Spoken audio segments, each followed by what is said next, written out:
Utsman bin Affan diangkat menjadi khalifah 3 hari setelah dimakamkan jenazah Umar radhiyallahu taala anhu.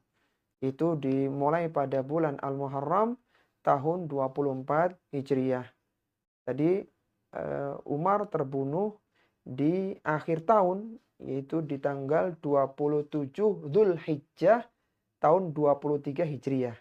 Karena ini akhir tahun, maka pelantikan Utsman diletakkan di awal tahun di bulan Al-Muharram tahun 24 Hijriah. Di masa pemerintahan Utsman banyak juga terjadi futuhat, penaklukan-penaklukan negeri. Di antara negeri yang dikuasai adalah Armenia, Al-Kaukas, Khurasan, Karman, Sajastan, Afrika, Kubrus, dan berbagai tempat-tempat yang lainnya. Kemudian di masa Utsman radhiyallahu taala anhu kembali diteruskan penulisan mushaf Al-Qur'an yang sempat dirintis di masa Abu Bakar As-Siddiq radhiyallahu taala anhu. Kemudian disepakati penulisan Al-Qur'an dengan mushaf Utsmani. Kemudian Utsman radhiyallahu taala meminta agar semua mushaf selain itu dikumpulkan kemudian dibakar. Sehingga kaum muslimin bersama dalam satu mushaf, yaitu mushaf Utsmani seperti yang ada pada zaman kita sekarang. Dan ini menjadi dalil bahwa kalau ada Al-Quran yang mungkin sudah rusak, sudah tidak digunakan, sudah usang, maka caranya adalah dengan dibakar sebagaimana kebijakan Utsman ketika beliau ingin menyatukan kaum muslimin dengan mushaf Utsmaninya. Utsman radhiyallahu taala anhu adalah khalifah yang pertama kali melakukan penambahan Masjidil Haram dan Masjid Nabi.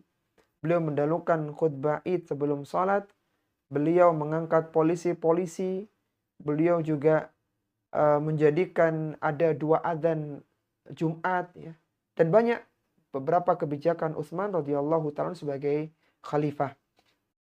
Kemudian beliau banyak mengangkat dari kalangan kerabatnya menjadi yang menempati posisi strategis dalam pemerintahan, dan ini menjadikan beberapa orang merasa tidak nyaman, ya, karena beliau meletakkan keluarganya di kalangan Bani Umayyah. Maka sampai akhirnya, ya, orang-orang yang merasa tidak puas, ya, mereka berkumpul mengepung rumah Utsman radhiyallahu taala anhu sebanyak sekitar 2.000 orang, mengepung rumah Utsman selama 40 hari.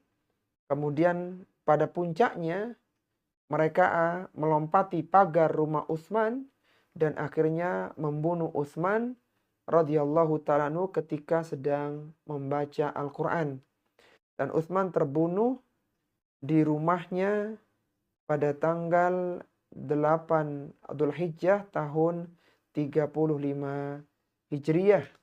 Jadi beliau wafat di Madinah di bulan Haji, bulan Dzulhijjah, di usia 86 tahun di tahun 35 Hijriah.